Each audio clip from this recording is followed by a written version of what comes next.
Today we will be discussing growth opportunities for Let's Eat, specifically with regards to how they can strategically enter the Australian market.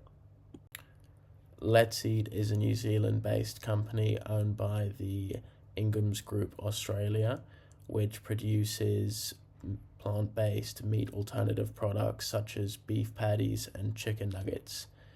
Now, one of the company's current retail partners are owned by Woolworths Australia, showing promising export potential with the intermediary having already been one of their partners. Furthermore, the company currently supplies meat-free beef patties to Burger King, which shows that a potential partnership with Hungry Jack's could be promising if the company decided to start exporting. Furthermore, with regards to a potential expansion, Ingham's Group is currently having strong liquidity with $282 billion in holdings, which means that it's more than equipped for Let's Eat's potential expansion. Australia's plant-based vegan meat market is currently the third fastest growing in the world, with consumers having cited environmental concerns and health consciousness as the primary drivers from purchasing. This is cemented by the fact that the Australian vegan food market is forecasted for a compounded annual growth rate of 8.7% over the next 8 years, emphasizing just how much of a promising market it is. Specifically, the plant-based meat market that Let's Eat would be entering is experiencing sizable growth, having grown 58.6% per year from 2020 to 2023.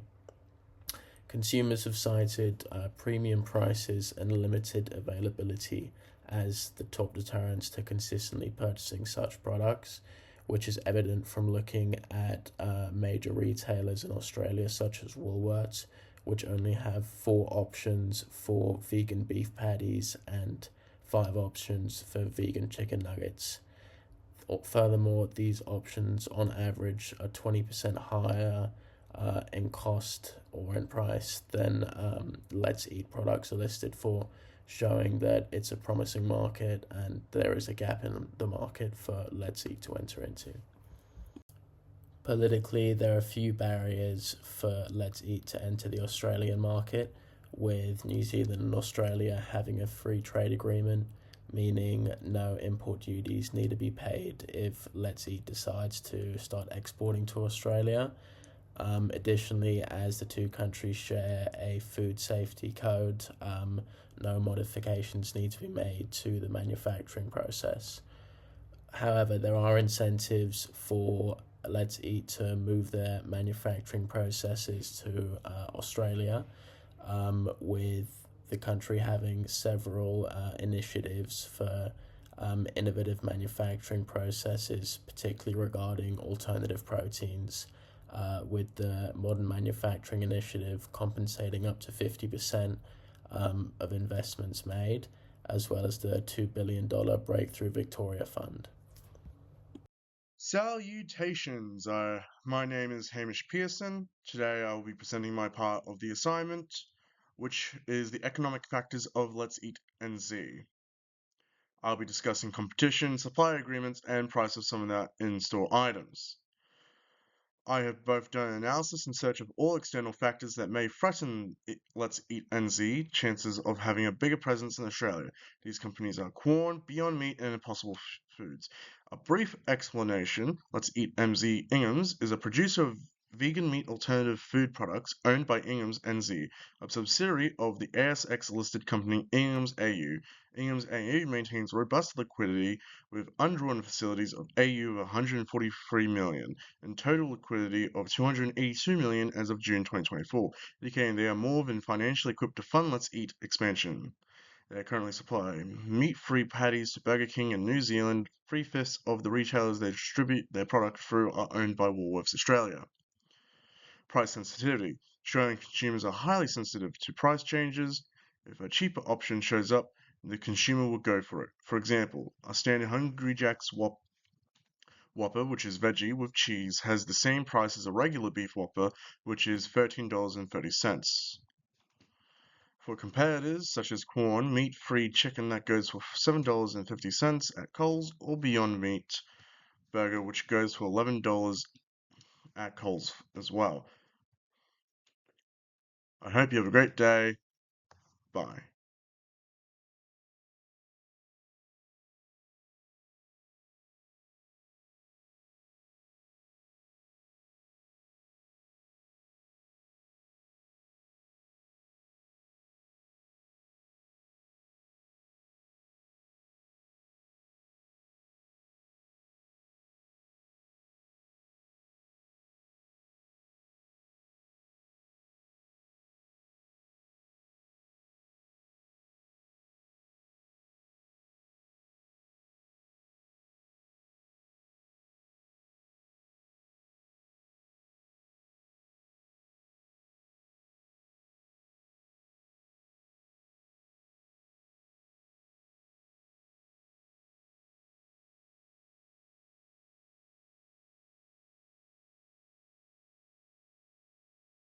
Let's Eat New Zealand is strongly aligned with key social trends that are shaping the food industry.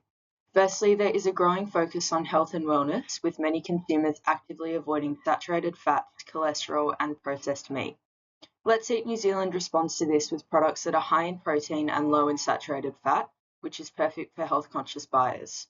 In addition to health, there is a rising emphasis on sustainability and ethical consumption. Consumers are increasingly making choices based on environmental values. Let's Eat New Zealand has a carbon zero certification and locally manufactures its products, giving a strong edge with consumers who prioritise low carbon footprint.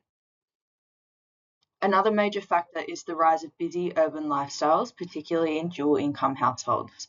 This shift increases demand for convenient meal solutions. Frozen, ready-to-cook, plant-based options are ideally suited for these fast-paced consumers. Finally, social validation plays a critical role. Food trends and reviews circulate rapidly on social media, and Let's Eat New Zealand leverages this with digital campaigns and influencer partnerships. Technology is central to Let's Eat New Zealand's success in the plant-based sector. The company uses advanced processing methods to replicate the texture and taste of meat using pea and wheat proteins. This appeals to flexitarians, those trying to reduce meat without giving it up entirely, by offering a familiar sensory experience. Let's Eat New Zealand is constantly evolving, testing new coatings like tempura and flaked pea crumb, and launching fresh flavours. This commitment to staying ahead of trends is crucial in the rapidly growing plant-based market. The company also takes sustainability seriously, using technology to measure and offset its carbon footprint. This includes everything from ingredient sourcing to product delivery and has earned them a net carbon zero certification. Digital technology is also used effectively for brand engagement. Let's Eat New Zealand has a strong online presence and uses digital marketing to reach health-conscious consumers. While supermarkets remain its main channel, the rise of e-commerce means digital grocery ordering is becoming more important. On the back end, local production and modern supply chain systems ensure high quality, safety, and quick market responsiveness. Hi, my name is AJ, and I will be presenting the legal and environmental external factors for Let's Eat NZ's assessment. Based on a detailed analysis of Australia's external legal environment, expanding Let's Eat NZ into the Australian market presents a strategically sound opportunity. The 2024 and 2025 Australian federal budget demonstrates strong government support, with 1.5 million allocated to improve labelling clarity for plant-based and alternative proteins, reduce consumer confusion, and ensure evidence-based standards. Australia's regulatory landscape is led by Food Standards Australia New Zealand, which applies a science-based, risk-proportionate framework that aligns with international standards. Through FSANZ and DAFF, novel foods like Let's Eat NZ's follow clear approval pathways, including pre-market assessments for safety and labeling. Importation and exportation of plant-based products are equally well regulated under the Biosecurity Act 2015 and the Export Control Act, providing certainty for cross-border operations. Overall, Australia's food regulation system is transparent, pro-innovation, and strongly aligned with Let's Eat NZ's values of safety, integrity, and consumer trust, making it an ideal environment for market expansion. I will now speak about the environmental factors. Australia's agricultural emissions remain significant, largely from livestock and fertiliser use, but the government has committed over 60 million to reduce sector emissions through improved measurement and practical mitigation. This aligns well with Let's Eat NZ's low-emission, plant-based profile. Soil health is also a key national priority.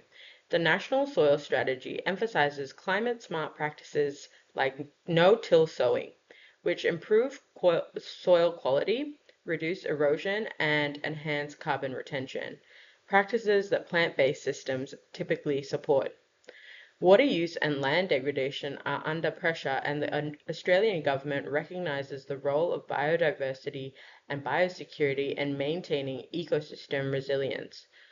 Australia's strong biosecurity system also protects a local production and ensures food integrity, especially important for new ingredients.